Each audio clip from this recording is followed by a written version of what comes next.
Greetings, ladies and gentlemen, and welcome to my Total War Warhammer Missing Legendary Lords Bretonnia edition. Bretonnia as a faction have been perhaps one of the most overlooked factions within Warhammer by Games Workshop, the original creators of the Warhammer universe.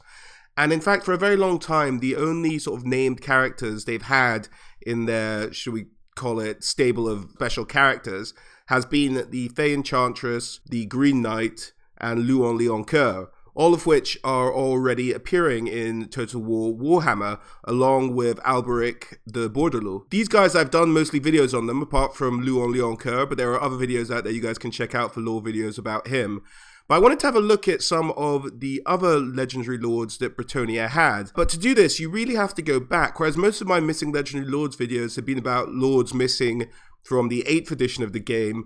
With Bretonnia, to get to some interesting characters, we have to go all the way back to 5th edition, really. And so that's where I've gotten most of these legendary lords from. So 5th edition, which was written in about the mid-90s, and because it was such a long time for Bretonnia to really get any kind of updates, since then, when they moved on to 6th edition, which is all they had for many, many years, they only had, as I said before, the Fey Enchantress, the Green Knight, and Roland Le Marechal for all intents and purposes. But let's have a look at some of the characters that Creative Assembly could have picked instead of Alberic the Bordelot, who was never a playable character on the tabletop, and I'm still not 100% sure why they picked him, but let's see what we could have had instead. And I must say, just as one more addition before we get going, this is probably the most unlikely of the Legendary Lords to appear in Total War Warhammer. I think all my other videos have Legendary Lords much more likely to eventually appear in the game, but I would not be surprised if for Bretonnia we had the starting Legendary Lords and that was never added to. But that's just maybe the pessimist in me. Let's hope we get some of these guys. And let's start with Repanse de Lyonesse. Repanse was a young girl growing up in the Dukedom of Lyonesse in the northern part of Bretonnia. She was a peasant girl, just a shepherdess working the hills and taking her flock around the local villages and pastures.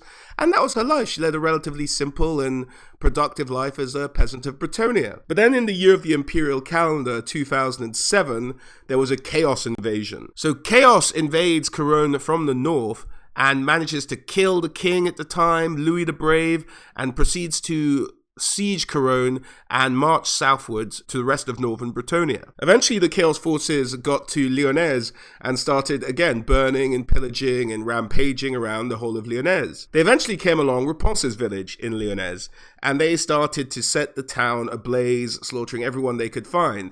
There was a smattering of knights protecting the village, but they seemed to be sort of retreating or had been cut down or maybe running away to regroup somewhere else to maybe have a counter-strike against the Chaos forces. As she was fleeing this chaos, Repanse stumbled across a little body of water, a small lake, if you will, and the Lady of the Lake herself appeared to Repanse. Now, Repanse had always been a devout and zealot believer in the Lady, and really held her religious convictions to heart. And so the Lady of the Lake appeared to her and said, Repanse, Repanse, rid my land of these foul foes, for they offend me with their presence. And gave Repanse her blessing, and Repanse, inspired and given a vision by the lady, and ran to the local village to try and fight off the foes herself, in maybe a fit of madness, one could argue. But she arrived at the village and found the slain body of a knight, and she took off the knight's armor and put it on herself. One must imagine he must have been a fairly slight knight for a 17-year-old girl to manage to fit into his armor, but she did. And then she rushed to the Grail Chapel. She'd been sort of spurned on to go to the Grail Chapel by the lady herself, who'd granted her a vision of it. So she goes to the Grail Chapel, breaks open the Grail Reliquary, takes the sword that's in there, rips a tapestry off the wall that has the image of the lady. It's been preserved. It's many hundreds of years old, but looks as new as the day it came off the loom because it had the lady's blessing. And she tied the ends of it to a lance that she found, got on a loose horse, and started to charge at the Chaos invaders within her village. And she started to hack and slash at them, and the knights who were around the village caught sight of this, and those who were retreating were refused to be sort of shown up by this young girl who seemed to be fighting in their stead, and their honor got hold of them once more, and they charged in to aid her. Eventually they managed to fight off, joined in by the peasants of the village as well, they managed to fight off Chaos from the village. After this, Repanse was not done. She was like, I've been given a holy mission from the Lady of the Lake.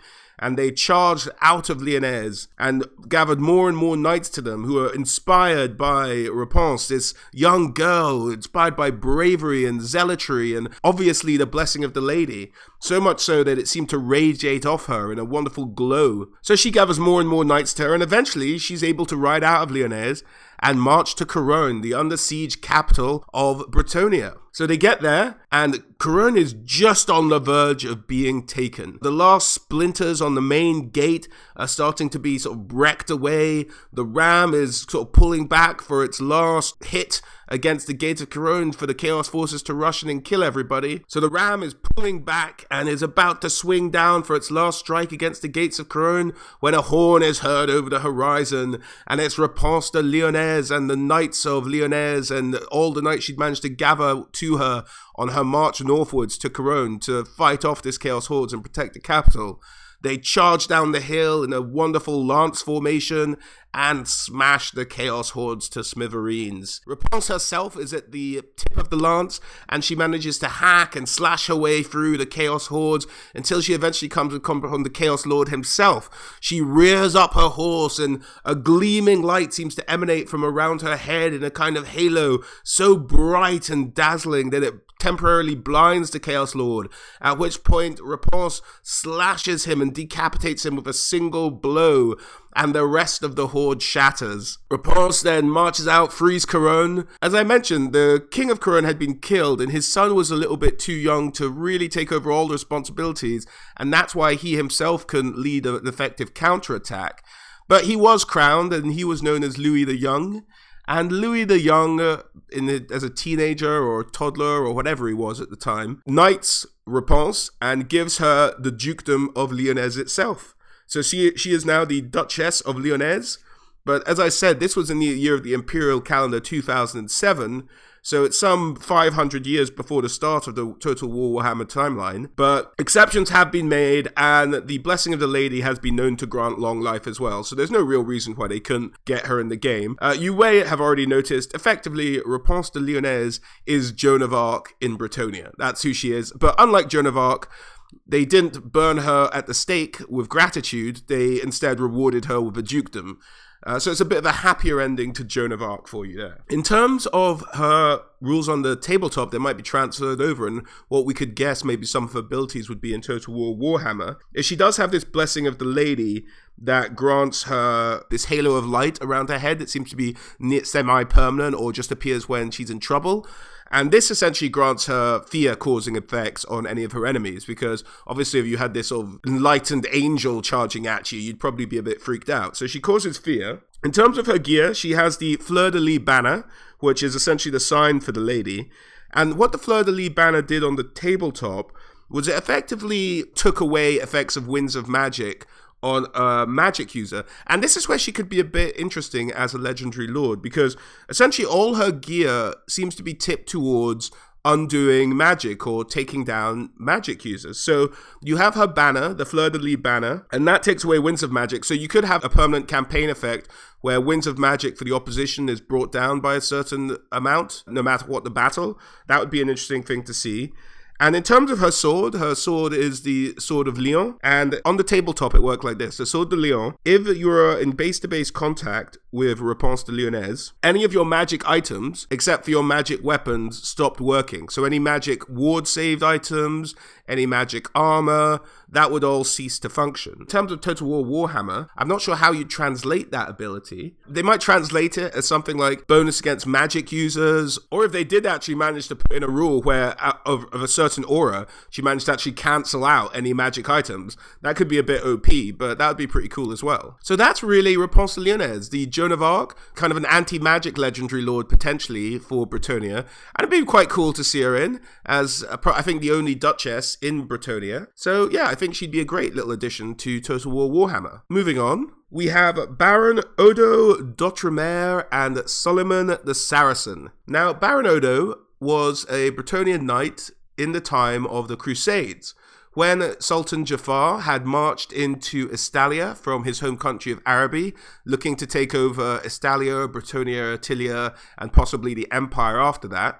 The Bretonnian knights marched south to the aid of their southern neighbor, and they fought Jafar out of Estalia, and after Estalia, they gathered their forces and charged south over the ocean to Araby to defeat him in his own homeland. They did defeat Jafar eventually and managed to scatter his forces, as it were. Fighting across the desert, Baron Odo, who was always a knight of honor and courage, started to set about his own personal mission. Now, with the armies of Jafar scattered, he started to wander around the desert of Araby, challenging all the champions of Jafar's now shattered army.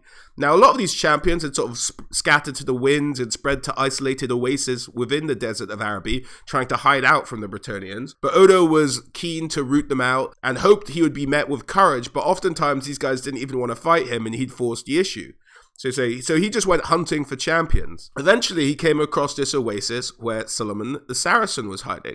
Now, Suliman was one of the few who actually marched onto the battlefield and happily met Odo in single combat as a champion to represent his people. Now, Suliman himself never had much love for the Sultan Jafar, but honor sort of rules all, and so in his view, and so he happily would meet any challenger who'd come to fight him. After a brisk and keen encounter, Odo did manage to defeat Suliman, but Suliman showed such courage and such determination in the fight with Odo that Odo was terribly impressed, and then spared Suliman's life. Since then, they've become firmer and firmer friends, and when Odo eventually decided to return to Bretonnia, he offered Suliman the opportunity to go with him, and Suliman accepted. And Suliman became very much sort of Baron Odo's Guy Friday to a certain extent. Since then, on any battlefield, which they've been on many together, they've been inseparable. So they ride together as a pair. If you did have them in Total War Warhammer, you'd have them very much like Skarsnik and his squig, and they would be sort of a two-man unit. Now, the way they used to work in terms of how they might be implemented in Total War Warhammer on the Warhammer tabletop was that Suliman initially is a good sort of night fighter, sort of light armor. He's a light cav, but they move at the same speed because they move together anyway. But he had an ability which was called sort of Suliman's Cry, or the Cry of Araby, where he sort of chants in Arabic, or whatever the Warhammer equivalent of Arabic is, Arabaic, whatever they want to call it, to make it not seem like they're just making it the lands of Arabia. And his cry allowed him to strike more swiftly. And I think the way that would translate in Total War Warhammer, the equivalent would be giving him a higher melee attack, so a higher chance to hit. I think that's the only way you could really translate that ability. On the tabletop, it would be strike first, so he'd be able to roll the dice and roll wounds on the enemy first. But that doesn't really work in Total War Warhammer, so a melee attack boost might be an appropriate translation. Now, Baron Odo himself has a very interesting thing. He'd be much more of a duelist, because his special item is he has the Morning Star of Francesi. Now, the Morning Star of Francesi is a Morning Star, so a Morning Star pointed sort of mace at the end with chain, swing it about. You guys know what a Morning Star is. And if he managed to wound an enemy on the tabletop with this Morning Star, he could effectively pull their weapon away from them. The idea is that the chain of the Morning Star wraps around their weapon and he can just yank it off them. I think essentially what you'd get as a double team act here, in terms of a translation to Total War Warhammer, is you'd get Odo, who has maybe an aura or an effect that if you're in combat with him, he minuses your melee attack, and you get Suliman, who increases his and Odo's melee attack at the same time as decreasing yours. So I think that could be quite an interesting dichotomy there between the two of them and going in and just essentially almost making your attacks useless and boosting their attacks, which could make them pretty devastating as a combined pair. But that's essentially it. There's not a lot of other lore on Odo. He sort of traveled to Araby, came back up to Bretonnia with his mate, and they sort of go around together, causing trouble and mischief, dueling whoever's brave enough to face them. And as a double act, they're much better than the sum of their parts and can be quite a fearsome fighting force. Next up, we have Roland Le Marechal. Now, Roland never really got a model on the tabletop. You would just use kind of a normal knight and say, this is Roland. He's a champion. So there's not really a lot of images of Roland. So he's one of those ones that are slightly forgotten to time. But he would be more of a champion or a hero or a legendary hero if he was ever implemented in Total War Warhammer. Now, Roland's quite interesting because Roland's a guy who's wandering around the Marshes of Couronne. Now, the Marshes of Couronne are that area on the Total War Warhammer map between Bretonnia and Marienburg, essentially. So here we go. We have a bit of an angled map for you, but you get the idea. North is up, And there's the cursed marshes of Marienburg and the marshes of Cologne. Now, what Roland is doing around there is essentially he's trying to carve out a new dukedom for himself and for Bretonnia. So he's looked to conquer many of the marshes of Cologne, and he has done. He has a healthy retinue of knights under his command, and has conquered many sorts of minor fortresses and castles around the marshes of Cologne. But he's very aware that the Empire also has interests in the area, and the Empire and Bretonnia are kind of fighting this, not quite Cold War, because it's not that hostile, but they like to shift that border from time to time between sort of Marienburg stroke the Empire and Bretonnia. And although Marienburg is its own independent nation and they'll fight back on that borderline itself, really it's kind of the Marienburg's trapped between two sort of major powers. So what Roland is doing is he is sort of seizing castles and just trying to continuously push that border and eventually carve out a dukedom for himself. And it's kind of encouraged by the king. It's like, yeah, if you want to expand the lands of Bretonnia without causing an all-out war with Marienburg or the Empire, then by all means, like, just keep nudging a bit, keep making it more and more secure, and eventually you'll get your own, I have to imagine, horribly swampy dukedom, but you know, if you can carve out your own dukedom, good for you. Now, Roland as a character on the tabletop was essentially a slightly better knight. Not much else can be said about him apart from that. He did have a special item, however, that would be quite interesting to see, but I'll get into that now. So Roland's special item was his horn that had long been in his family. It had been taken off a monster who'd been slain by a long past ancestor. And what this horn did is when it was blown, it would make any flying creature around it immediately launch up into the air. And if they launched up into the air, they're unable to attack on their turn. Now, this isn't really a mechanic that could easily be implemented in Total War Warhammer, at least until we get what I hope we will get eventually, which is a toggle on and off flight mode for the game.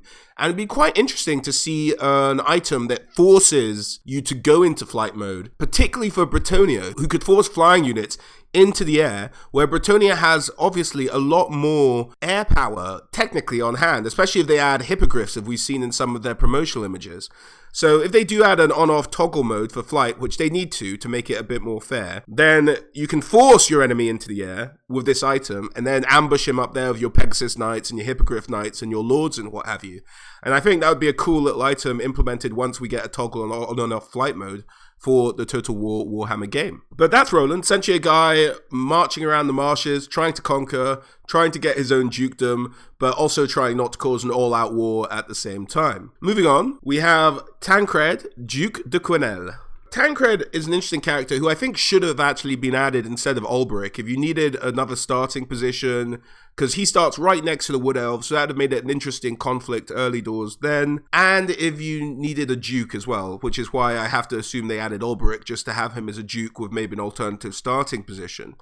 And I think this because Tancred has an ongoing feud with Heinrich Kemmler, and Krell to a certain extent as well. And because Kemmler is in the lore originally meant to be sort of living around the Grey Mountain area, so on the borders of Bretonnia, and causing trouble with undead raids from there, he has often clashed with Tancred, who's sort of on the border. One of their most famous conflicts is said to have started at a battle called the Battle of the Maisontal Abbey. Now, the Maisontal Abbey is quite an interesting battle in that it was a battle in which Skaven and Heinrich Kemmler had teamed up to try and get an item known as the Black Ark. Now, the Skaven, being sneaky, had Kemmler attack front on while they sent their gutter runners and assassins into the abbey secretly. It just turned into chaos.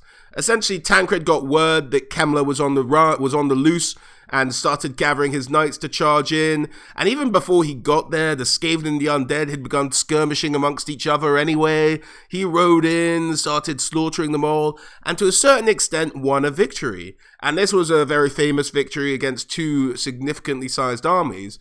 But in a way, he kind of lost as well, because yes, the Bretonnians lost the Black Ark, and Kemmler escaped. So really, it was a victory in that they didn't conquer that part, but they weren't trying to conquer anything. They were just trying to take an item from the abbey. And tell me if I'm wrong in the comments, guys, but I also think, I should have probably checked before I started this video, but I also think that the Battle of the Abbey might actually already be one of Kemmler's quests. So Tancred would have fit in very nicely. I think it's one of his quests for one of his items. They sort of adapted that battle.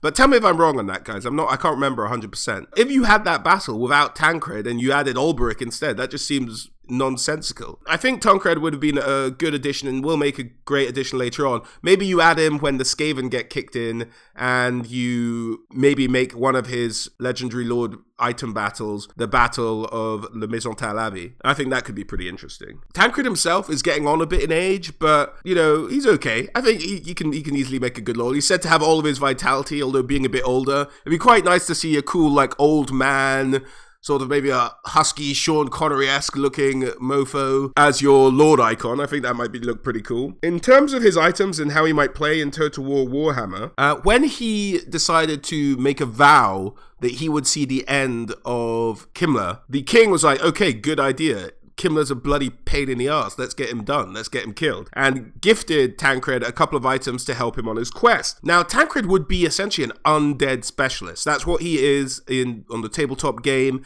All his items lend themselves to messing over undead. So the king gives him a couple of items. The first item is the Blade of Couronne. Now, this was a blade thought lost, but then when they were refurbishing the western tower of Couronne, they managed to find a little forgotten Grail chapel in the foundation of the building, and in that was this Blade of Couronne. Now, this was thought to have last been used around the foundation of Bretonnia against the undead at that time. So when Cetra, who is the leader of the Tomb King faction, had been marching up through the southern lands of Bretonnia and they fought off the undead and chased him back down again, this is when that blade was last thought to have been used. Now, in terms of its effects, it causes wounds to all undead within a 3-inch radius, potentially. So essentially, this is a damaging aura that he would have, maybe quite a tight damaging aura, nothing like the size of the Mortis engine, but a damaging aura against undead. And maybe make it flammable, just for a hoot. That tends to do extra damage against undead as well. So I think that would be pretty good for the Blade of Couronne for Tancred. And the other thing he has is, well, this was his own item, the king didn't give him this one, is his Blessed Draught. So he's essentially like carrying around a glass or a bottle of water or whatever have you. And it's filled with the holy water from the pool where the Lady of the Lake gave him a vision during his Grail quest. So gave him a vision of the Grail itself. And he sort of and he has that sort of water with him at all times. He takes a sip, it gives him increased strength. So essentially he'd have a multiple use potion of might, essentially, is what we'd be seeing from that. So that'd be pretty cool. Maybe 2 or 3 uses a battle rather than just the one that the potion of might gives you currently would be a cool little addition for his item there. And his third item, the second item gifted to him by the king, is the Grail Shield. Now, a shield should have the image of the Grail on it. It's said to shine with such pure light that the undead can't bear to look at it. And so they get a -1 attack whenever they're fighting Tancred. So essentially this would be, again, another melee defense, another melee attack debuff against undead. He's got the sword, which is wound aura against undead, and he's got the shield, which is minus melee attack against undead. And I think that would be a cool little combination to have a kind of undead killing specialist legendary lord, and that's who Tancred would be. Look forward to maybe, although as I said, unlikely we're going to be getting any more legendary lords for Bretonnia, but maybe at one point we might get Tancred, Duke de Quenelles. Maybe when we get the Skaven, as he has a little bit of history with the Skaven as well. Next up, we have Bertrand the Brigand. Now, if you can't guess, yep, Bertrand is Robin Hood. Bertrand the Brigand and his bowman of Bergerac is Robin Hood and his merry men by another name. Bertrand himself was kind of like minor nobility, and he challenged the local taxes on the peasants. He thought they were too harsh, and as such, he kind of got run out of his land and got into trouble with his liege lord and had to take to a life of outlaw living off his wits and whatever the forest provides him. Now, this is where there might be a bit of a lore problem and why we might not see... Actually, I don't really want to see... Bertrand couldn't be a legendary lord because he's now the equivalent of a peasant, and he leads a bunch of peasants, and they could never lead an army. So, the problem would be what form he took. He could be a hero, but with Bertrand, he always had to come with his 2 little friends, who are Hugo Le Petit, or Little John, as you may otherwise think of him, and Guy Le Gros, or Friar Tuck. So they have to come in a little combo. Now, the way I'd like to see these guys implemented is not actually as legendary lords or legendary heroes or champions, but is in a regiment of renown, but a regiment of renown that has their 3 unique models in it. There is a mod on there that does a pretty good job with Hugo Le Petit. They use kind of bright wizard hair to make it look pretty much like the guy. But this is kind of what you'd have to do. A regiment of renown with a couple of special abilities. And I think that would be really great to see them that way with these unique models up front. It'd be great to have a little Robin Hood and Friar Tuck and Little John up in your Bretonian army in their archers. In terms of their individual abilities, Bertrand, essentially an expert marksman, on the tabletop, he used to be able to re-roll his chance to hit. So essentially a very accurate marksman, you'd have to make him. And he also had an ability called Black Arrow he could use once per battle. And this was a special arrow he had that was tipped with a dragon's tooth and feathered with carrion crow feathers. And essentially it did sort of extra damage, not unlike the arrows of Kurnos or whatever it is that the Glade Lords have for the Wood Elves, but maybe just a single bolt, maybe like the Amber Spear or something, his unit should maybe have the ability to cast once per battle. Hugo Le Petit, renowned for his strength, whenever he shot his longbow, which is meant to be a particularly beefy one, he shot what seemed like javelins coming out because he was so strong. So it'd be nice to see like a very large arrow coming out of that regiment whenever he fired. But essentially, I think it would be a great regiment of renown with a little bit of work. Now, his thing was essentially, his bow arrow, his arrows that he shot were so large, they had extra strength to the hit that they did. So extra weapon strength would be his beneficial ability. And Guy Le Gros, or Friar Tuck, as you see there on the right, would carry around his flagon of wine. Now, what he'd do is he'd get glasses, pour a bit out for each of the lads, and whenever they'd have some, they'd be immune to psychology. So they wouldn't run away or flee or panic, but in return, their aim would suffer and they'd get a -1 chance to hit. So I think you could easily translate that ability to the unit, not dissimilar to what Joseph Bugman's Rangers have at the moment, where if they drink, they recover health, but their aim goes a bit askew for a bit. So there's already a very similar mechanic in the game, but I really hope we see Bertrand the Brigand and his archers as a regiment of renown with these 3 individual guys modeled within that unit. I think that would be pretty fantastic to see. Now, one of the other things of the quirk of the unit is that they would use essentially normal Bretonian archers, but Bretonian archers at the time had the option to take armor. But these guys could never wear armor. So they'd essentially be a really lightly armored, more accurate than average Bretonian longbow unit, with Robin Hood, Little John, and Friar Tuck at the front, or Bertrand the Brigand, Hugo Le Petit, and Guy Le Gros at the front. So that'd be great to see eventually. And I think we're likely to see Bertrand and the Bowmen of Bergerac as a regiment of renown. I think that's very likely once we get that DLC, probably further down the line with Bretonia's release. Moving on, we have the Knight of the Perilous Lance. Now, I don't think we're ever going to see the Knight of the Perilous Lance. He's some unnamed knight, some unknown knight, never been dehorsed in his life, never lifted his visor, nobody knows who he is, mysterious knight. You've heard this story many, many times before. Essentially, you could call any of just pick a paladin on the table on Total War Warhammer, call it Knight of the Perilous Lance, and you're done. You've got your guy, essentially. As I said, he's yet to be unhorsed at a tournament. That's not to say he hasn't lost a tournament before, but he's just never been knocked off his horse. And he has 2 special abilities. He has his Perilous Lance and his Parrying Shield that just both reflect his skill at tournamenting. The lance on the tabletop would give the enemy -1 save against his lance attack, so just make it more likely that he hits you with the lance attack. And on the shield, it would allow him to re-roll parrying with the shield, which was essentially a save if anyone rolled against to hit you. So basically just a paladin with a boosted shield, slightly better melee defense, and slightly better melee attack. You can make him anytime you want. So I don't think we're going to see Knight of the Perilous Lance. There's not much lore about him. He's just a very good knight, very nice, mysterious knight. That's about it. Now, moving on to someone I wish we had in the game and we definitely need to get at some point, Tristan le Troubadour with Jules le Jongleur.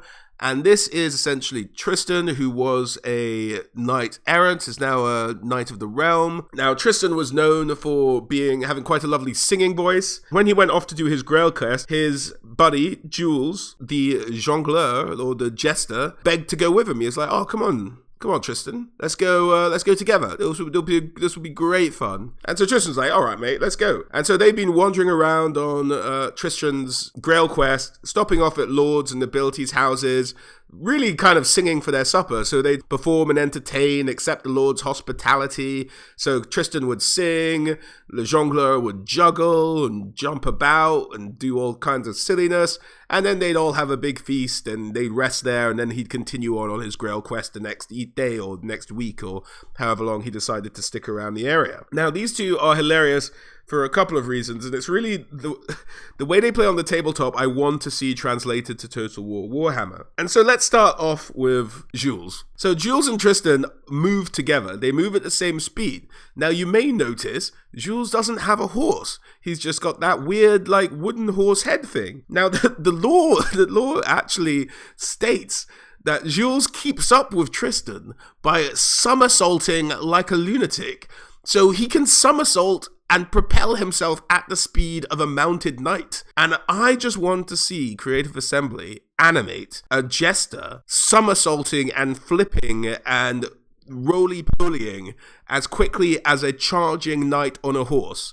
I want to see that happen almost more than anything else I want to see in Total War Warhammer. So please, if anyone from CA ever sees this video, you have to make this unit, because it would be hilarious. More hilarious than the dancing Warzag. So please put Jules and Tristan in the game. In terms of Jules' special rules, so he does this manic flipping and spinning and jumping and twirling to keep up with a running horse, apparently without much effort.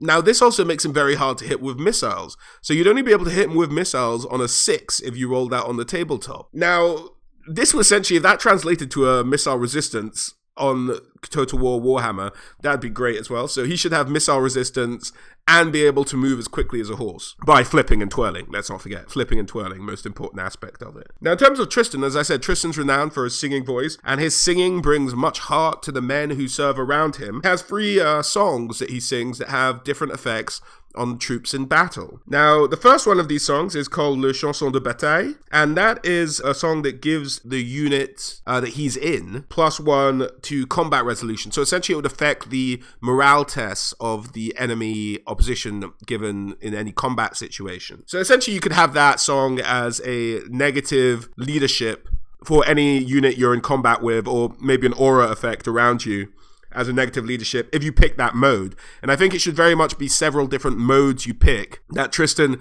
can use one of them at a time, and you have to sort of click in, one's always active, but you have to click and choose which one you want active at any given time. So the Chanson de Bataille would be the anti-leadership one, I think. You have the Chanson du Grail, which I don't think is very good French, but that's how they put it. And that is essentially a dispel against magic. So I suppose that one would be maybe pick a target or an aura effect around slowing down the cooldown. I think there's an aura effect that already exists around slowing down the cooldown of magic users. So I think that's what that one would do, the Chanson du Grail. And the last one is the Chanson de Guy, which is named after Guy le Breton, who is the founder of Bretonnia, and it's just a song about his leadership and his campaign. And that essentially is a leadership bonus to the unit that Tristan is in. So that's it. So you have a negative leadership song, a anti-magic or anti-ability cooldown song, and you have a bonus leadership song. I think those would be the 3 songs if you did a direct translation of his rules on the tabletop. Going back to Jules for just a second, as I said,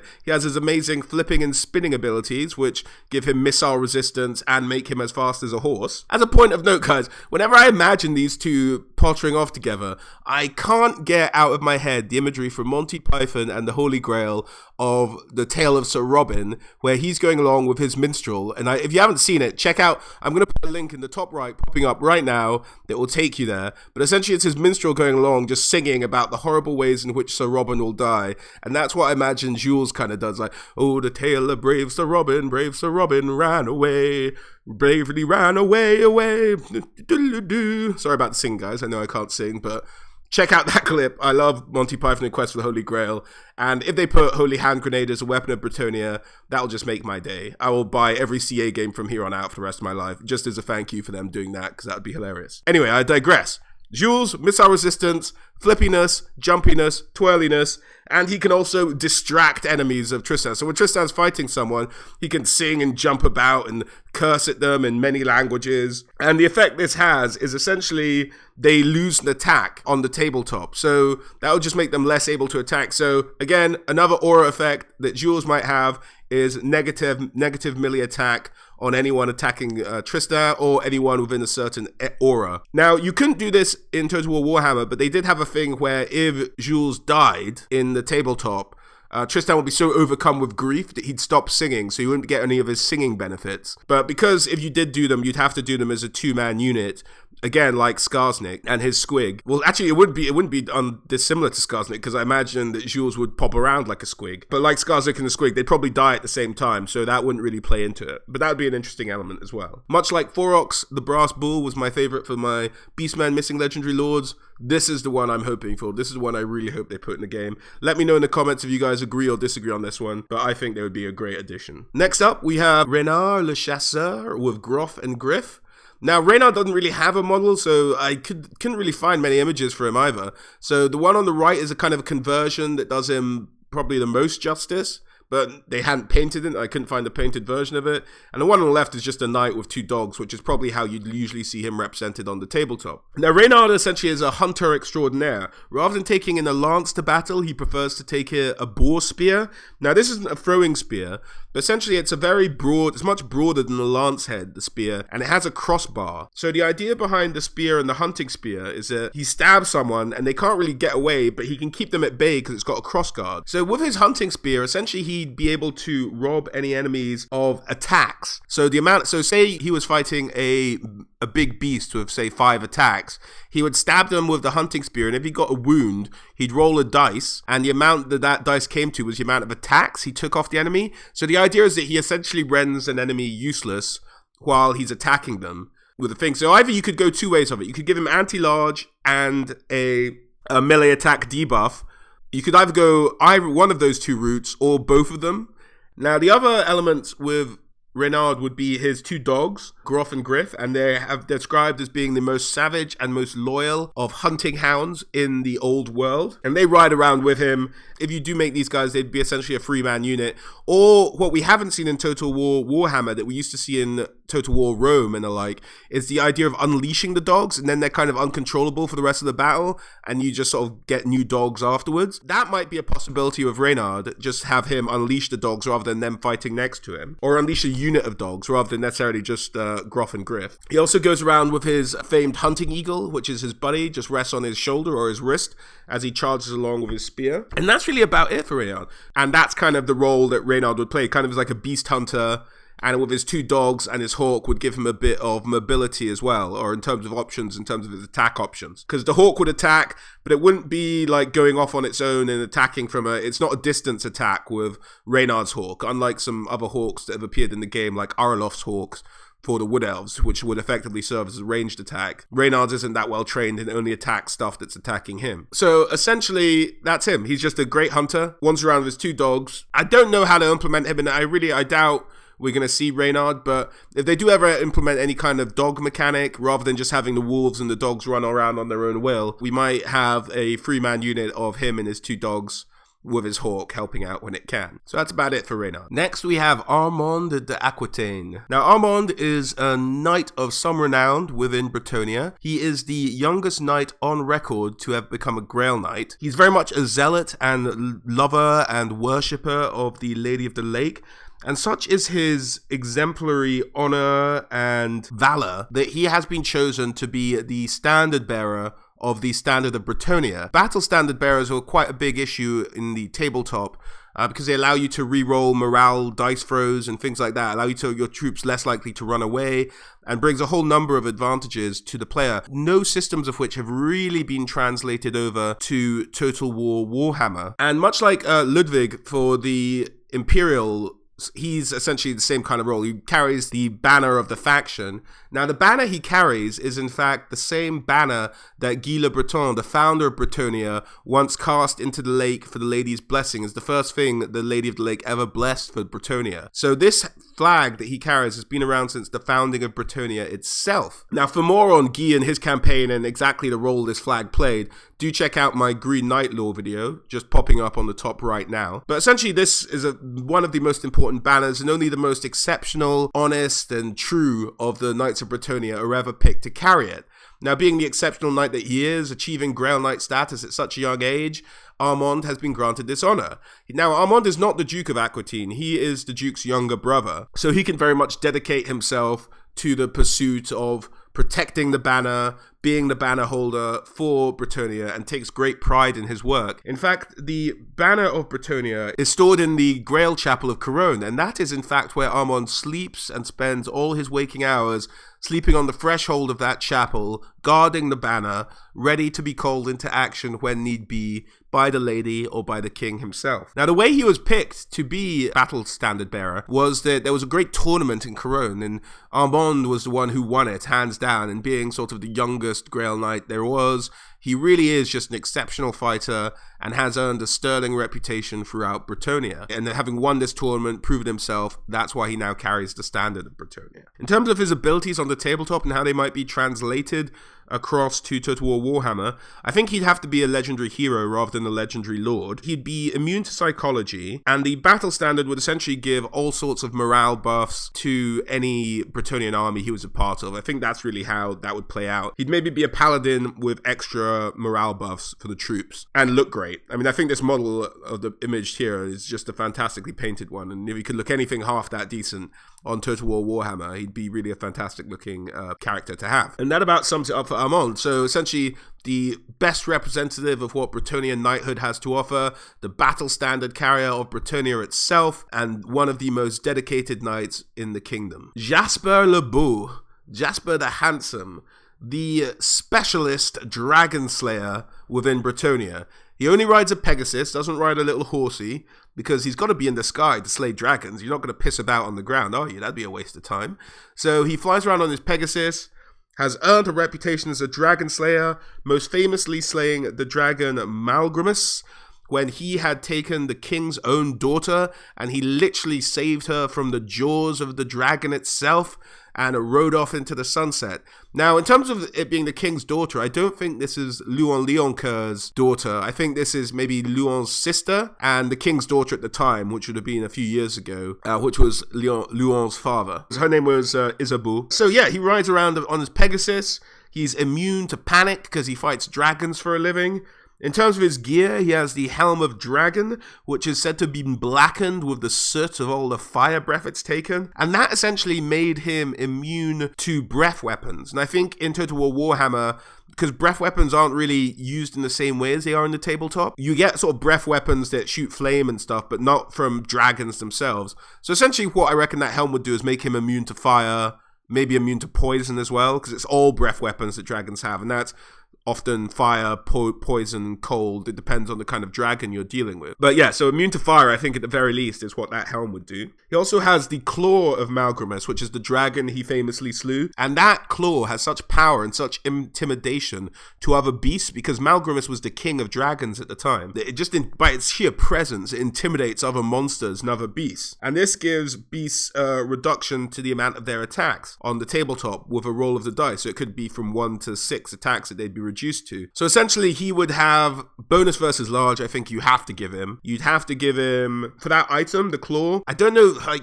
maybe if you gave him a leadership debuff against monsters, that might work. That might be the way to go with that one. And the third item he has is the Virtuous Lance, which he took from a Grail Reliquary, and he picked it as he went on his Grail quest. Now this is a lance entirely made of steel. So unlike other lances, which might be wooden in their core, this is a steel lance, and it isn't affected by fire, and has proved very reliable. And essentially, this lance would be all his anti-large buffs. This is what this lance has on the tabletop, and that's how it would translate to Total War Warhammer. So you'd have Jasperre, anti-large lance, helmet immune to fire, and Pegasus to fly about killing monsters in the sky. That's what Jasperre le Beau would do. Now, following on, another Dragon Slayer, but maybe not as famed as Dragon Slayer as Jasperre le Beau, simply because Jasperre is so bloody handsome. We have Bohemond, Duke of Batonne. Now, I hope I'm saying Bohemond right. I've never really seen that in French, but there we go. Bohemond, Duke of Batonne. Now, Bohemond is known as Bohemond the Beast Slayer, not to be confused with Beast Slayer as the term term used to describe the runefang of the long-lost province of Drakwold, but just Beastslayer earned the title in his own right. Now, the king himself had to ask Bohemond to take over the dukedom of Batonne instead of living the life he kind of wanted to live, which was being a hermit knight and just serving the kingdom as best he could by martial prowess. The king kind of asked him, like, look, you're good enough to do this job, Bal. Let's please have you help us out. He is situated in his castle of Batonne, which is on a craggy mountaintop that overlooks sort of the Black Chasm, the mountains of Orc Massif, and the lands around him. Now, because Batonne is kind of in the beating heart of Bretonnia, it's often subject to intrusion from orcs, from Skaven, from undead, and he seems to be in a constant state of war, the Duke of Batonne, and he's really very much a hardened, grizzled war veteran is who he is. In terms of his gear, like, he'd have to be, I think, the ultimate sort of Knight of the Realm or Grail Knight, just a hard-ass guy, kills monsters. He does have a couple of gear things. He has the Beast Mace, which is a great name for a mace, which is said to be as weighty in magic as it is in iron. Now, the shaft of the mace is made of a thigh bone from a dragon that Bohemond slew himself, and the head is made of meteorite iron, fashioned by the dwarves who gave it to him as a gift. So, dragon bone, dwarven meteorite head, that's what he uses for bashing in beasts. Now, this essentially is just a heavy damage-dealing mace. On the tabletop, it would grant him +2 strength, and he could do D3 wounds with every hit he registered. So, really, just quite a brutal fighter, could do a lot of damage in a very short amount of time. And the other item he had was Bohemond's shield, which, when he was on his Grail quest, he eventually found Lady of the Lake for his Grail blessing, and she asked him to wash his shield, which had just been covered in dragon's blood, and he washed it off. And ever since, the shield got a blessing, and it snaps any magic weapon. So maybe just high magic damage resistance would be what the bonus you'd get for the shield is. So high damage yielding mace and magic resistant shield. And that about sums it up for Bohemond. He's been fighting sort of grizzled veteran of many, many conflicts all the time, in a constant state of war. Batonne is. They do call upon the rest of the kingdom when need be, but for the most part, he can handle most of the business himself. He's not called Beastslayer for nothing.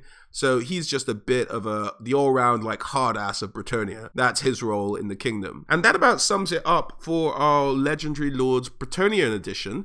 As I said, it's a bit of a tease because I think these are the least likely, Bretonnia is probably the least likely faction to get extra Legendary Lords, just because for the longest time, it's really only been the Fey Enchantress, the Green Knight, and Louon Leoncoeur. You never know, we might see some more. The fact that they felt they needed to invent one, not invent one, just take a character who'd never been a character on tabletop, when they had all these, like, colourful characters to choose from, doesn't fill me with a lot of hope about the future of the Legendary Lords for Bretonnia.